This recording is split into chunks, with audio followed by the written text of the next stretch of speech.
asalaamaaleykum wa rahmatullah ñu ngi leen di nuyu yéen ñëpp ku ci nekk ci turam ak ci santam di rafetlu bu baax wuyu si bi ngeen wuyu si la jeunesse du parti Awalé tey nag dañu fi daje ngir officialiser le bureau exécutif de la jeunesse du parti Awalé.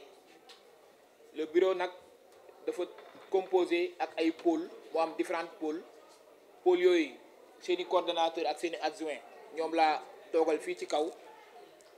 Donc organisation boobu bi ñu ko defee dañu bëgg a renforcer suñu coordination waaye aussi gën a mën a booloo pour que projet politique bi nga xamante ne moom la ñu nekk ñu gën a mën a xàccandoo dóorandoo.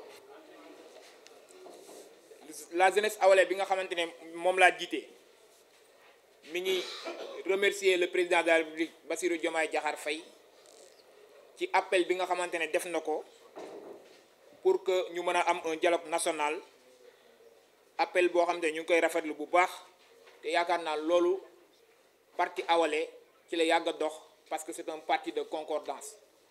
Donc ñu ngi rafetlu bu baax appel boobu son excellence def di ci woo l'ensemble de toutes les forces vives de la nation ñu ñëw répondre à cet appel du président de la République.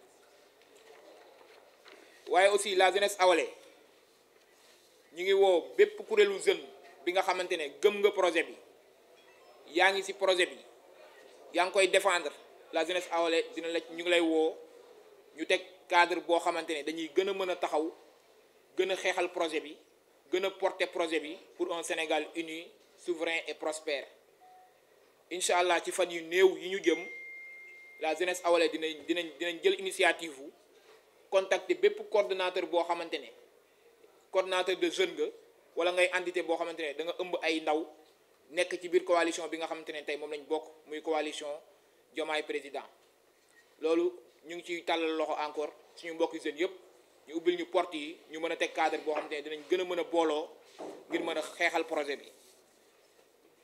beneen bi mooy ñu ngi sant bu baax a baax le gouvernement du premier ministre Ousmane Sonko ci liggéey bu rafet bi nga xamante ne def nañ ko ci première année bi nga xamante ne moom la ñu nekk ci mandat bi.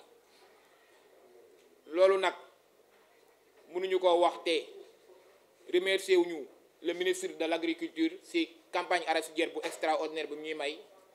remercier wuñu aussi le ministre de l'hydraulique ci liggéey bu am solo bi muy def surtout ci autoroute des eaux. ñu ngi remercier bu baax a baax aussi le ministre de l'enseignement supérieur ci sacre bi nga xamante ne Sénégal def na ko ci salon international de l'innovation de Genève. ñu ngi encourager bu baax a baax le gouvernement du premier ministre Ousmane Sonko di lancer un appel à l'opposition di leen wax ni tey suñu njiit yi nga xamante ne tey ñoom ñoo fi nekk li ñu tal mooy le Sénégal puisse rayonner au niveau international dans le cadre de la recherche de l'innovation. suñu njiit yi nga xam ne ñoo fi nekk tey taluñu un débat de bas étage li ñu tal mooy Sénégal boo xamante ne ci fan yi ñu ñëw wala ci weer yi ñu jëm dinañ dugg ci hivernal nuñ ko réussir la njiit yi tal nu ñu réussir campagne arachidière la ñu tal nu njàng mi mën a ñoŋee loolu la suñu njiiti tal. li ñu tal aussi mooy alalu askan bi nga xam ne dañ ko pasare woon ñu ñëwaat taxaw temm pour que képp koo xamante ne jëloon nga xaalisu askan wi nga indiwaat ko tey mu nekk askan wi mën ci bénéficier wu loolu la suñu njiit tal taluñu ay débat de bas étage. tey nag man fii laa ko waxee ci turu jeunesse Awalé nationale opposition boo xamante ne bépp opposant bu fi nekk boo xam ne bëgg nga un débat constructif la jeunesse Awalé tey woo nañ la ci débat constructif te taxaw nañ incha allah bépp élément de langage boo xamante ne mën nañ ko am pour que ñu mën a wane li nga xam ne moom la gouvernement bi di liggéey jeunesse Awalé taxaw nañ tey pour woo ci ñëpp képp ku bëgg un débat constructif la jeunesse Awalé ñu ngi la ciy woo. ñu ngi sant ñëpp di gërëm ñëpp di wax asalaamaaleykum wa rahmatullah. La rencontre nationale du bureau exécutif de la jeunesse Awalé nationale. La jeunesse Awalé nationale réunie en session élargie de son bureau exécutif à l'occasion de sa rencontre nationale tient à adresser à l'opinion nationale et internationale les messages suivants à travers cette déclaration officielle. Nous annonçons solennellement l'officialisation de sa nouvelle réorganisation de la jeunesse awalais nationale avec la mise en place de différents pôles plus opérationnels, inclusifs et alignés avec les orientations stratégiques de notre parti awalais, les Djambar. Cette réorganisation vise à renforcer la coordination, l'efficacité des actions et à mieux porter la voix des jeunes dans toutes les sphères de la vie nationale. La jeunesse awalais réaffirme son adhésion totale à l'appel au dialogue national lancé par le président de la République, M. Bassirou Diomaye Diakhar Faye. Cet appel que nous saluons s'inscrit dans une dynamique d'apaisement, de rassemblement et de refondation. Il est en parfaite cohérence avec la vision du parti awalais qui prône une démocratie inclusive, participative et constructive. Nous appelons ainsi tous les jeunes de notre coalition à répondre présent à cette main tendue pour bâtir un Sénégal uni et stable.